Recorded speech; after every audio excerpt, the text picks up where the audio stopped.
እስልምና አላህ ሰውን የሚጠይቀው በገዛ ኃጢያቱ በራሱ ጥፋት ነው ይለናል። የሚያድነውስ ከቁጣው የሚያድነውስ በራሱ ንስሐ በራሱ ጽድቅ በራሱ መልካም ስራ ነው። ባንተ መጥፋት ከኔ ጋር ናችሁ ወንድሞች? አይ አዲስ ሰው ያያችሁ ይመስላል። ከዚህ በፊት አይታችሁ ማታቁትን ትኩረት ወደዚህ አድርጓ። እስልምና ለመዳናችንም ለመጥፋታችንም ሚናው እናንተ ናችሁ የምትጫወቱት ነው የሚለው። በኔ ህይወት ላይ ሌላ ሰው ሊፈርድ አይችልም። አንተ የሰራኸው ኸይር ስራ ያንተ መልካም ስራ ያንተ እምነት ለኔ ጽድቅ መሆን ይችላል?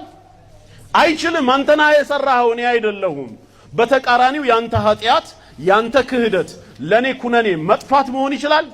አይችልም። ለመዳንም ለመጥፋት እኔው በነፍስ ወከፍ ተጠያቂ ነኝ። ቁርአን ሲናገር ለዚህ ኩሉ ነፍሲን ቢማ ከሰበት ረሂና፣ እያንዳንዲቷ ነፍስ በሰራችው ስራ በነፍስ ወከፍ ትያዛለች ነው ያለው። ለምን? አላህ በእኩልነት ለሰዎች ሁሉ ነፃ ምርጫ ሰጥቷል። ለሰዎች ሁሉ ፈቃድ ጉልበት አቅምን ሰጥቷል። በተሰጣቸው ነፃ ምርጫ በተሰጣቸው አቅም ልክ ሁሉም ምን ይሆናል? ይጠየቃል። ይሄ ነው ፍትህ። ስለ ጀማል አህመድ አይጠየቅም። ከበደ ስለ ኤርሚያስ አይጠየቅም። እያንዳንዱ ሰው በነፍስ ወከፍ ነው የሚጠየቀው። በኔ መጥፋትም በኔ መዳንም ላይ እማላቀው ሶስተኛ ወገን ሚና ሊጫወት አይችልም። ስለዚህ አሁን እንደ ክርስትናው ስብከቱ ምንድነው ትርጉሙ? እኔ ሳዲቅ መሐመድ ነው ስሜ። ሳዲቅ አንተ በእግዚአብሔር ፊት ኃጢያተኛ ነህ። የዘላለም ሞት የዘላለም ፍርድ ይጠብቀሃል። ታዲያ ይሄ ፍርድ እኮ አንተ ኃጢያት ሰርተህ አይደለም፣ ኃጢያት ላይ ወድቀህ አይደለም። የመጀመሪያው ወላጅህ አደም ባጠፋው ጥፋት ነው። አሃ የተፈረደብኝ በአደም ስራ ነው። ጥሩ ተስፋ ቆርጬ አዝኜ እያለ ይሄው ሰው ምን አለኝ? ግን አብሽር አይዞህ፣ አሁን ኃጢያት ተደምስሶልህ ገነት ትገባለህ። ኃጢያት ተደምስሶም ገነት የገባኸው አንተ ንስሐ ስለገባህ አይደለም፣ የጽድቅ መልካም ስራም ስለሰራህ አይደለም። ከ2000 ዓመት በፊት ክርስቶስ ኢየሱስ በቀራንዮ መስቀል ላይ ደሙን ስላፈሰሰልህ ዋጋ ስለከፈለልህ ነው። አሃ ስጠፋም በሌላ ሰው ስድንም በሌላ ሰው ስራ ነው። በዚህ መሃል በኔ ህይወት ላይ ለመዳኔም ለመጥፋቴም ሚናውን የሚጫወቱት ሁለት የተለያዩ አካላት ናቸው ማለት ነው። ለምንድን ነው የተፈጠርኩት ታዲያ? አላህ ወደዚህ ምድር ሰው አድርጎ ያመጣኝ ለምንድን ነው? ራሴ ወንጀል ሰርቼ ከህግ ወጥቼ ትከሰሳለህ ብባል ሴንስ ያደርጋል። ራሴን ነው የምወቅሰው። በዛው ተቃራኒ ራሴ በሰራሁት መልካም ስራ እንዲሁም በእምነቴ ሰበብ አላህ ቸርነት ታክሎበት ብድን የኔው ጉዳይ ነው ብዬ ደስታ ይሰማኛል። ታላቁ ሐዲሱል ቁድሲ ላይ ካያችሁ ጌታችን አምላካችን አላህ ያ ዒባዲ ባሮቼ ሆይ ያለ ሲያናግረን የመጨረሻው 10ኛው ኃይለ ቃል ላይ ምንድነው ያለው? ኢነማ ሂየ አዕማሉኩም ኡሕሲሃ ለኩም ይላል። ዛሬ በፍርዱ ቀን የናንተኑ ስራ ነው ቆጥሬ የማስረክባችሁ አለ።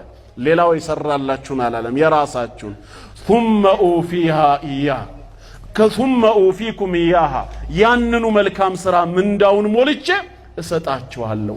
ፈመን ወጀደ ኸይራ ተመልከቱ ጌታችን ታዲያ መልካምን ነገር ያገኘ ሰው ሚዛኑ አልፎለት የዳነ የጀነት የሆነ ማለት ነው። ፈሊየሕመድላህ ተዓላ ጌታውን አላህን ያመስግን የሱ ቸርነት የእዝነቱ ውጤት ስለሆነ።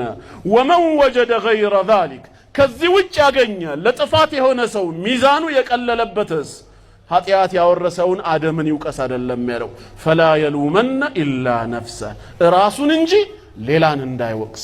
ስጠፋም በራሴው ነው፣ ስድንም ሰበቡ የኔው ነው። እስልምና ሎጂክ ነው። መዳኔም ሆነ መጥፋቴ ከግል እምነቴና ስራዬ ጋር ነው እንጂ የሚገናኘው ከአዳምና ከኢየሱስ ጋር አይገናኝም። እኔ ሮቦት አይደለሁም። እነሱ በኔ መዳን ላይ ሚናቸውን የሚጫወቱት ይሄንን ነው የሚሰብኳችሁ። አያችሁ። ስለዚህ አንዱ ኢየሱስ ክርስቶስ ስለ ሁሉ ኃጢያት ሞተ የምትለዋን ሎጂክ አእምሯችን ላይ ለመክተት መጀመሪያ ምን አሉ? አንዱ አዳም ሁላችንንም አጠፋን አሉ። የአንድ የአዳም ጥፋት የዓለም ህዝብ ጥፋት ተደርጎ ከተወሰደ የአንዱ የክርስቶስ ጽድቅ ደግሞ ለዓለም ሁሉ መዳን ይሆናል እያሉን ነው። ጳውሎስ ያስተማረው ነው። በአንዱ በአዳም ሁሉ እንደሚሞቱላ በክርስቶስ ደግሞ ሁሉ ሕያዋን ይሆናሉ። እውነት ሎጂክ ነው። አንድ ሰው ላጠፋው ጥፋት ሁሉም ሰው እንዲሞት ሁሉም ኃጢያተኛ ሆኖ እንዲከሰስ በአምላክ ፊት መቆሙ ምንድነው ትርጉሙ? እኔ አደም አትብላ የተባለውን የዛፍ ፍሬ ወስዶ ሲበላ አልነበርኩ፣ አላየው፣ አልተባበርኩ፣ አልሰማው፣ አላገዝኳቸው፣ አብሬም አልበላው።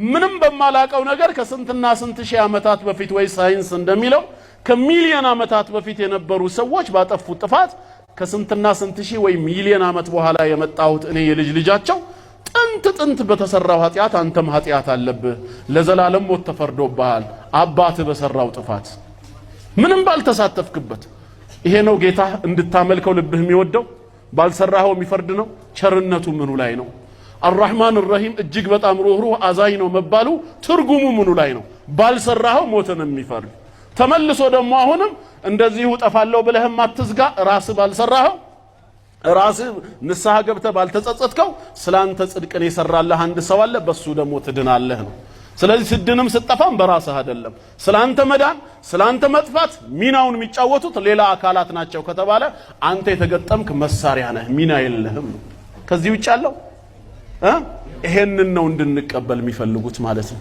ላንተ መዳን ይሄ ነው ይላሉ ይሄ የተሳሳተ አመለካከት ነው አንደኛው ጥያቄያችን ይሄ ነው ግልጽ ነው አይደል ገብቷችኋል